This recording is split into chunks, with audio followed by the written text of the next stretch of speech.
እንዴት ናችሁ? ሰላም፣ ጌታ የተነሳ እግዚአብሔር ይመስገን። ያው ነበረ ሶስቱም ነጥቦች ህይወታችን ፕራክቲካል የሚነኩ ናቸው።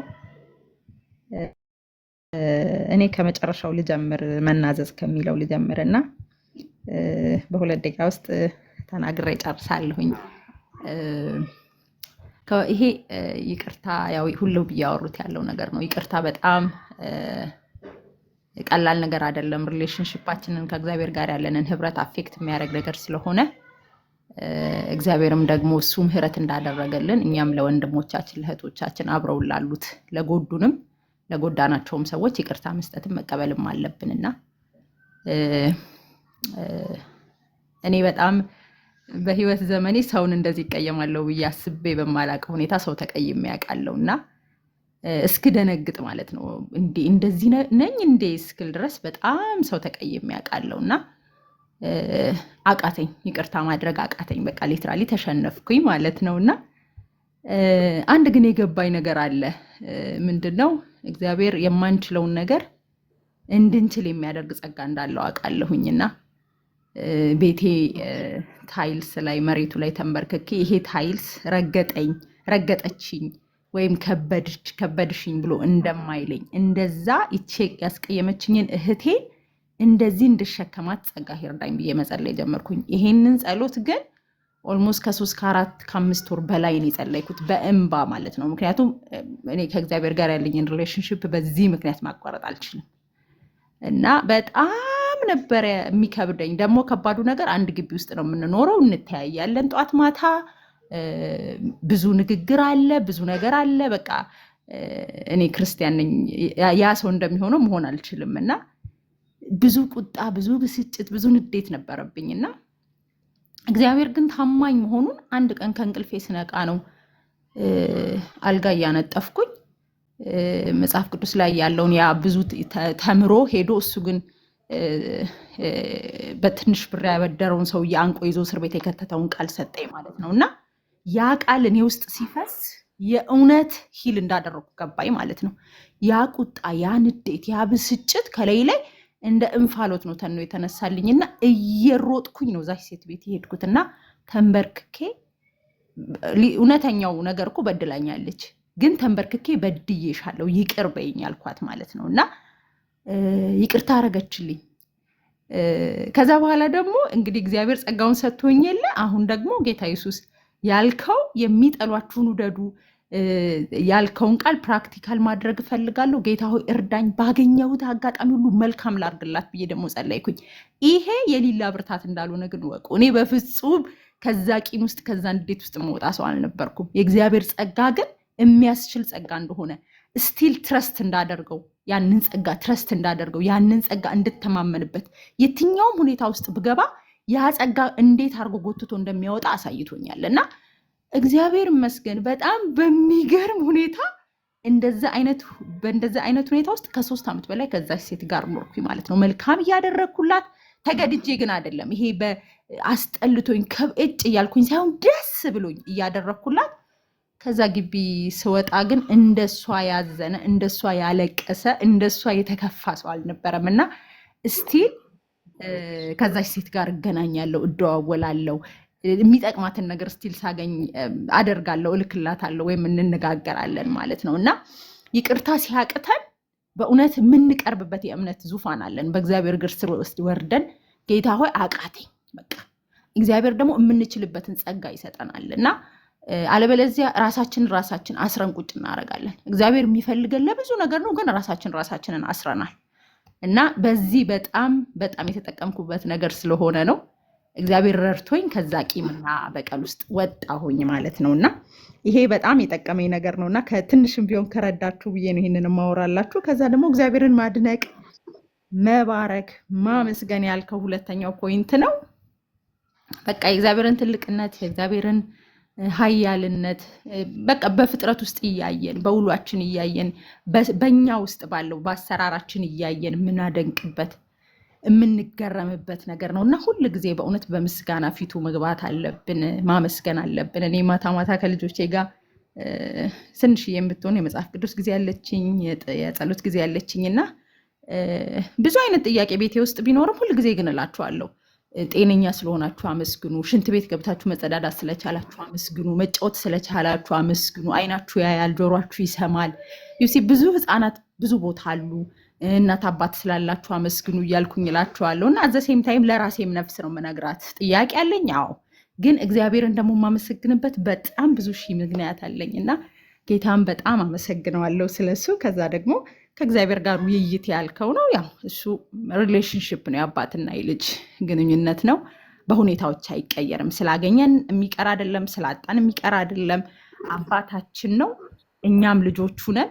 ደግሞ ገና የዘላለም ህይወት ውስጥ አብረን የምንኖር ነን እና ሩቁን እያየን እዚህ ባለው ሁኔታ ሳንያዝ ከእግዚአብሔር ጋር በጸሎት ደስ ብሎን በውይይት አብረን እንድናሳልፍ ነው። ከዛ ደግሞ ትልቁ የጸሎታችን መገናኛ ኢየሱስ ክርስቶስ መሆኑ ነው። ከዚህ ትልቅ አምላክ ጋር እግዚአብሔር ከሚባል አምላክ ጋር መገናኛ መሀለኛው መንገዳችን ኢየሱስ ክርስቶስ ነው። በሱ በኩል እንጸልያለን፣ በሱ በኩል እንገናኛለን። ያንን እድል ያገኘነው በሱ በኩል ስለሆነ ማለት ነው። ይሄን ይመስላል ዛሬ የቀረልኝ። ተባረክ ፓስተርዬ።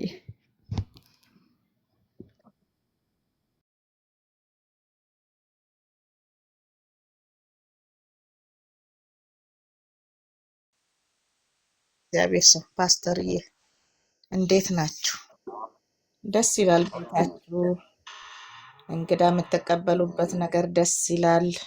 መስተንግዶ ደስ ይላል። እግዚአብሔር ክብሩን ይውሰድ በኢየሱስ ስም። እኔ ያው ወደኋላ ነው የገባሁት፣ ግን አሁን ደግሞ ከጉባኤው እየወሰድኩት ያለሁት አንዳንድ ቁም ነገሮች አሉ።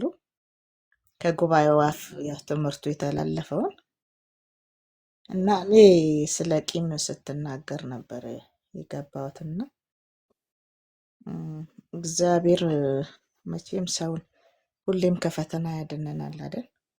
ሁሌም ይጠብቀናል። እውነት ለመናገር እኔም በዚህ ፈተና ወድቅ እና በብዙ በቃ በማይቆጠር ልበልክ ምህረት ሳረግ ሲደገም እውነትን ለመናገር የዛ ሰው ፊት ጥሩ ሲሆንልኝ እንኳን በእውነት ከዛ ሰው አይደለም እዛ ሰው ላይ ሆኖ የሚጠቀም መንፈስ አለ። ባለማወቅ ውስጥ ሆኜ ነው ይሄን የምላችሁ ቅዱሳን። በእውነት እንዲህ እንኳን እንደ ዛሬ በእግዚአብሔር እግር ስር ሆኜ አይደለም ባለሞኝ ነው የምለው። እና ጥሩ ፊት ሳይ በጣም ደስ የሚል ልቤ በቃ የሚዘል የምፈነድቅ ሰው ነው። ግን ተመልሼ እጎዳለሁ። ተመልሼ በቃ ተደጋጋሚ ዛሬም ስላነሳው እግዚአብሔር ይቅር ይበለኝ በእውነት። እና በብዙ በቃ እንዴት ልበላችሁ በቃ መላ ሰውነቴ ተወጋግቷል ልበላችሁ እንደ አካል ሲቆጠር እና በእንደዚህ አይነት ሁኔታ ቆስዬ ዘመኔን የተቀማሁ በቃ አንዱን ስል አንድ በቃ ይቅርታዬ ራሱ ከንቱ ሆነ እና ያ ሰውም ከኔ ላይ እጁን አያነሳም። በተለያየ በቃ በልዩ ልዩ በኃይለኛ ነገር የሚፈታተን አጋጣሚ ደርሶብኛል፣ ጌታ በሚያውቀው ማለት ነው። እና ምህረት ሳረግ ይደገማል እና ብዙ ጊዜ በእግዚአብሔር ፊትም አልቅሻለሁ።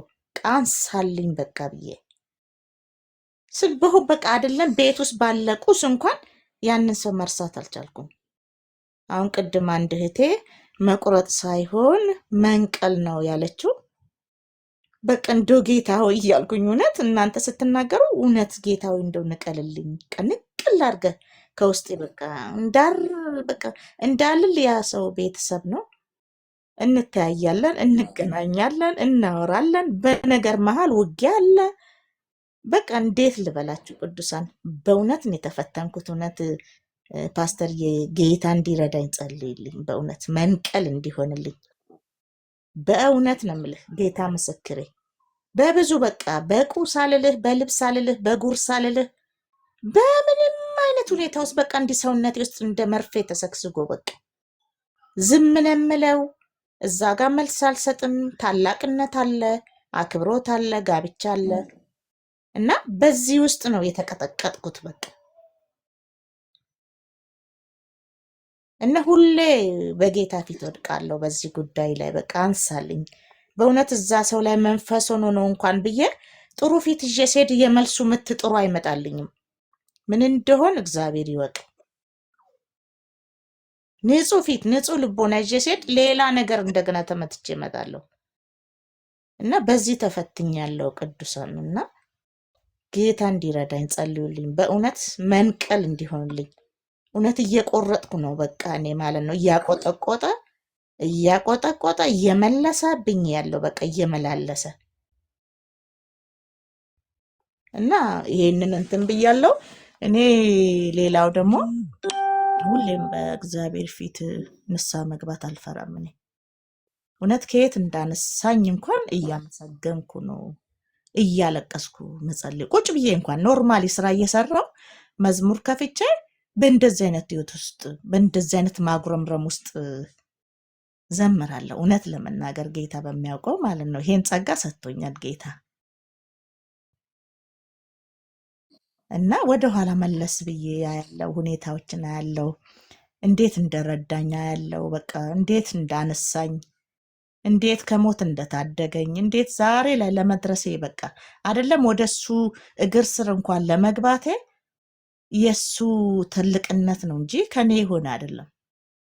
እውነት ለመናገር እኔ ዓለም ላይ ያለውን ነገር እንደው ብዙም ባልል የነካካሁት ብዙ ጽድቅን የሚያረክስ ነገር አለ። ግን ያንን ሁሉ በእውነት በእግዚአብሔር ፊት ነው የምነግራችሁ። ይሄንን እየተናገርኩ አምላኬን እባርካለሁ፣ አመሰግነዋለሁ። በቃ ወይኔ ለካ ከዚህም በቃ ትዝ ስለኝ ወይኔ ለካ ከዚህም እያልኩ በቃ እና ይሄንን ሁሉ ይዤ ለጸሎትም በምንበረከክበት ሰዓት ንስሐ እገባለሁ።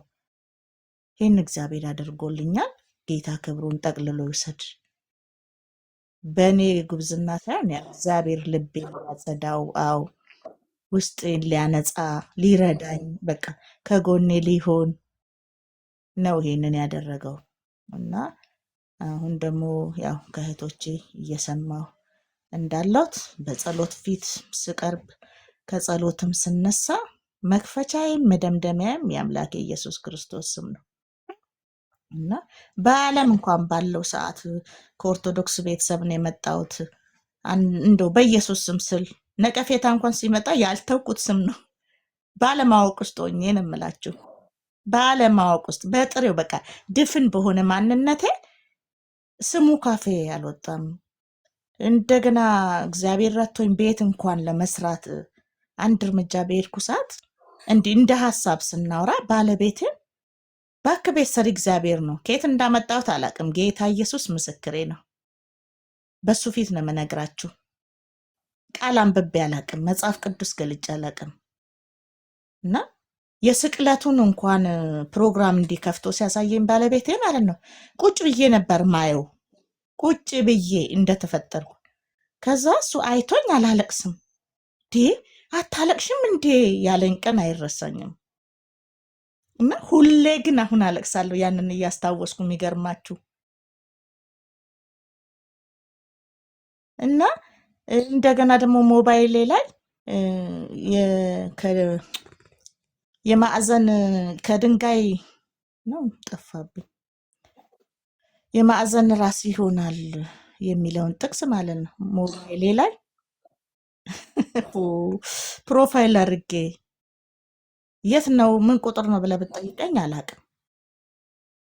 እንዴት ጥሪ እንደተደረገልኝ ዛሬ ላይ እንዴት በፉጨት እንደጠራኝ ጌታ ይሄ ለመናገር እሺ።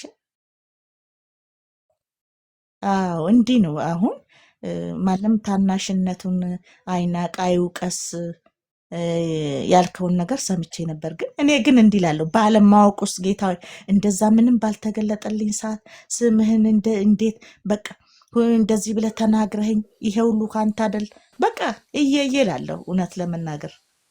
ግን ለካ እሱም ጥሩ አይደለም ብለህ ስትናገር ቅድም እኔ ከዚህ በኋላ ሁሉን ነገር በቃ በምስጋና ውስጥ እያስዋብኩኝ በምስጋና እያሳመርኩ በመሰዊያው አቀርባለሁ እንጂ ያንን ነገር ወቃሳ ሳይሆን እንደ ምስጋና በቃ ትልቅነቱን አውራበታለሁ እና በዚህ ንስሐ እንድገባ ጠቆም አድርገኸኛል። እግዚአብሔር ይባርክህ።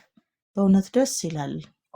ሁሌ ትንቢት መጠበቅ፣ ሁሌ ወዲህ ወዳ ማለት ሳይሆን ይሄ እንደዚህ አይነት ነገር ይሰራናል፣ ያበስለናል፣ መንገድ ያሳየናል። እውነት ለመናገር ለምን እኛ ያው እንቅበዘበዛለን ሰው ስንሆን፣ ሲጎልብን የሆነ ነገር ሲሆን የሆነ ነገር በቃ ህይወት ራሷ አንዳንዴ ወዲያ ወዲያ ታደርግሃለች እና እንዲህ ስብስብ ብለህ የአምላክህን የራስን ማንነት የት ነው የቆምኩት? ምን ላይ ነው ያለሁት? አለቴ ምንድን ነው?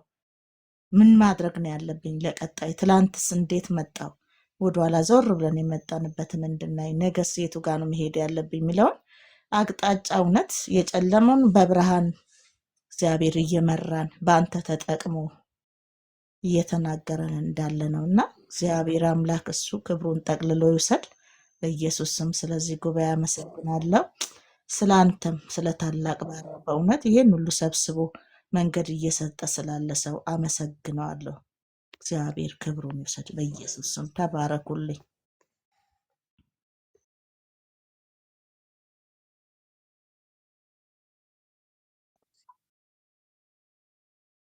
ሰላም ቅዱሳን፣ እንዴት አዳራችሁ? እንዴት ዋላችሁ? እግዚአብሔር አምላክ ይመስገን። ያው ብዙ ተምረናል። ስለ ይቅርታም ተምረናል፣ ስለ ምስጋናም ተምረናል፣ ስለ ጸሎትም ተምረናል። እንግዲህ የኔ ጸሎት በጣም ብዙ ጸሎት አልችልም፣ ግን ጀስት ሁልጊዜ እግዚአብሔር አምላክ ሆይ ክበር ተመስገን፣ ስለዚች ሰዓት፣ ስለዚች ቀን፣ ስለ መግባቴ፣ ስለ መውጣቴ፣ ስለ ጤንነቴ ይችን እላለሁኝ። ደግሞ ባወቅኩትም ባላወቅኩትም ኃጢአት ይቅር በለኝ እላለሁ።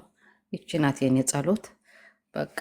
እና ጌታ ደግሞ ሞር በጸሎት እንዲያስተጋኝ እሱን እንድትጸልዩልኝ። ያ ይቅርታ ደግሞ በጣም ኢምፖርታንት ነው። ማማረር አያስፈልግም። የዓለም ላይ ያለን ብዙ መከራ አለ፣ አፕ ኤንድ ዳውን አለ። በብዙ ነገር ሰይጣን ይፈትናል። እኛም አንዳንድ ጊዜ ራሳችንም ፈተና ውስጥ እንገባለን። በሰይጣን ብቻ እናሳብብም። ኤኒዌይስ እንደዛ ነው የገባኝ። ጌታ ያስተምረን። ከእናንተ ግን በጣም ብዙ ተምሬያለሁ። እውነት ነው። ምስጋናና ክብር ለሚገባው ክብር መስጠት አለብን። እንደገና ደግሞ ይቅርታ ማድረግ፣ በጣም ይቅርታ ማድረግ እውነት ነው። በጣም ቂም መያዝ ጥሩ አይደለም። ምንም እንትን አያረግም፣ አያሳድግም።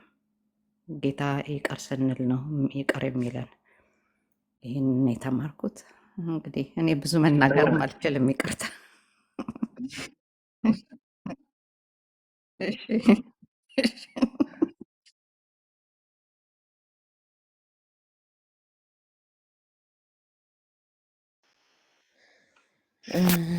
አቤት እንዴት ናችሁ?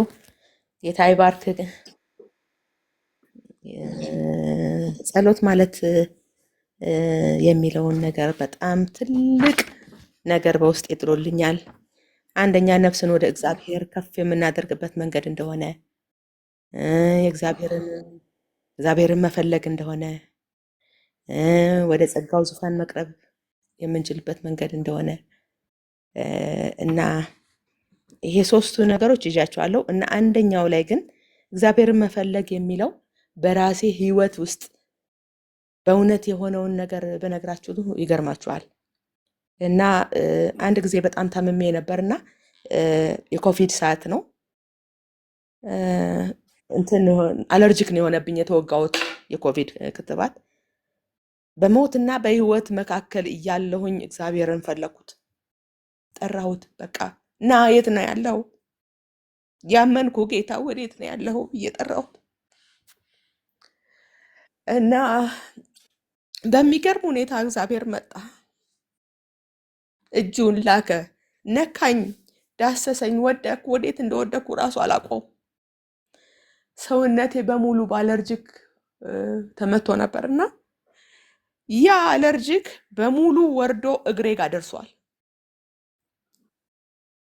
እግሬ ጋር ደርሶ ባለቤቴ ልጆቼ ነበሩና በጣም ተጨንቀው ይሄን ጮሃለው፣ የት ነው ያመንኩ ጌታ? የት ነህ ያለው? ና ንካኝና እና በሀዘን ውስጥ በብዙ ላይ ነበርና በቃ እንደ ወንድሞቼ ከወሰድ ውሰደኝ ወደ አንተ ነው የሚሄደው ነበር የምናገረው። ነገር ግን ምን እንደሆንኩ በማላቀው መንገድ፣ መቼ እንደወደኩ በማላቀው መንገድ ወድቄ ከትንሽ ደቂቃ በኋላ ስነሳ ያ ሁሉ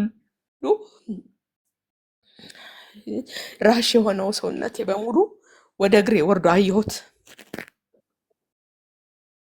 እና ያን ጊዜ እግዚአብሔርን መፈለግ ያልከው አሁን ይሄ ንግግር ይሄ ቃል ለእኔ ትልቅ መልስ የሰጠኝ ነው እና ለሁሉም ሰው ይሄንን መልሴን አግኝቼ አሁን ሁለተኛ እድሜ የተቀጠለልኝ ሰው እንደሆንኩ እናገራለሁ። እነዚህ 3 ነገሮች ቀርተውልኛል። ወደ ጸጋው ዙፋን መቅረብ ነው። እውነት ነው። ጸሎት ወደ እሱ መቅረብ እንደሆነ እግዚአብሔርን ደግሞ ለመቀበል እግዚአብሔርን የሚረዳን ጸጋን ለመቀበል መንበርከክ እንዳለብን እውነት ነው። ተንበረከኩ። በድካሜ ውስጥ ተንበርክኬ እንደ ግመሏ ማውረድን መሸከምም እንዳለ ያንን ጊዜ አውቃለሁኝ። ብዙ መሰናክሎችን አልፌያለሁኝ። ለጸሎት በመንበረከክ ጸሎት እንደ በሴርሞኒ አይደለም እኔ የምጸልየው። በቃ እንደዚህ እናገራለሁ። በቃ እግዚአብሔርን አባቴ ስለሆነ ያሳደገኝ አባቴ ስለሆነ ጠይቋል፣ ወዲያው በቃ ይመልሳል። ግን የምንረሳው ነገር አለ። የተደረገልንን ነገር እንረሳለን። እግዚአብሔር ከዚህ ያወጣል፣ ከዚህ ነገር በእውነት እግዚአብሔር ይርዳን፣ ይርዳን፣ ይርዳን። በጣም በብዙ የተረዳው ስለሆንኩ ነው እኔ በብዙ ነገር የተረዳው።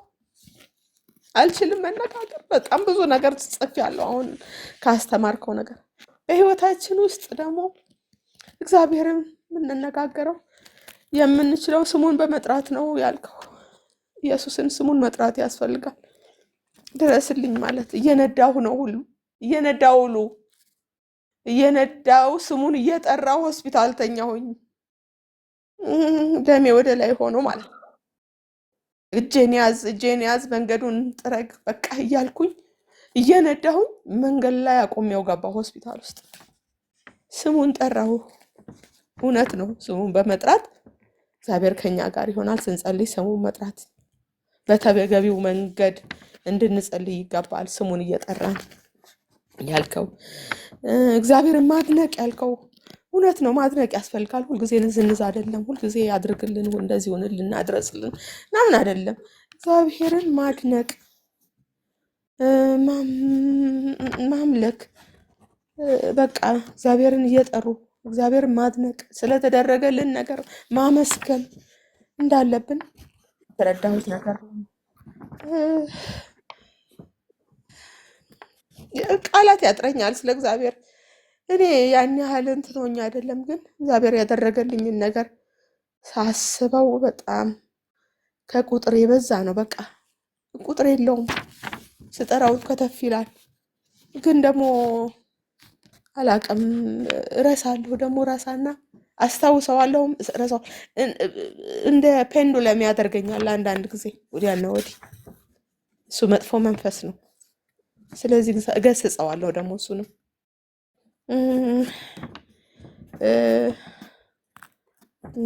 ማጉረምረም እንዳልሆነ ጸሎት የተናገርከው ነገር ትልቅ ነው ነገር ነው።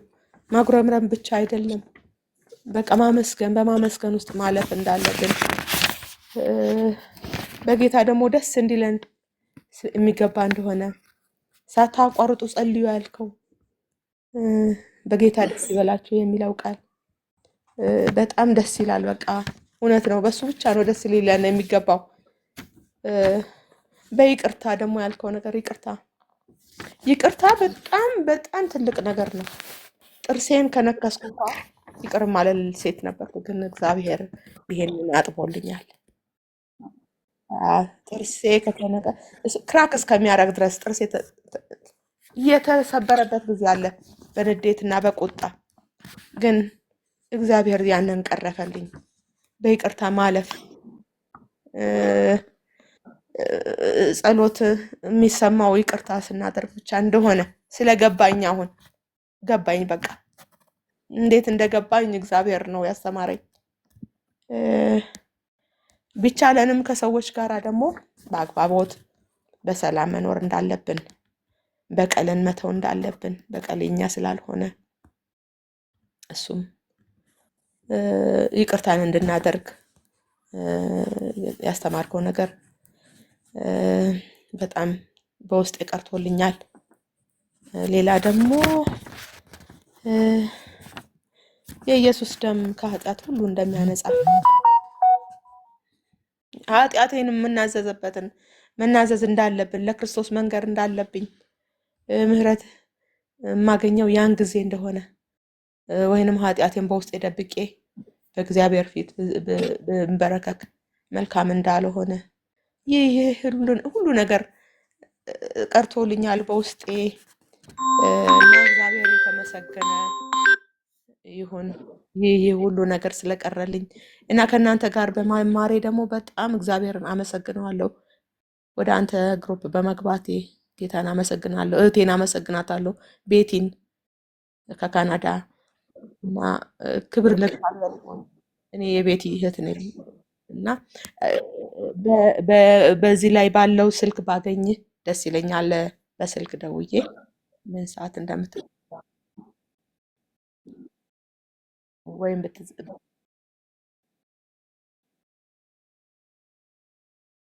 እሺ እሺ፣ እህቶቼ አመሰግናለሁ። እሺ፣ አሜን አሜን።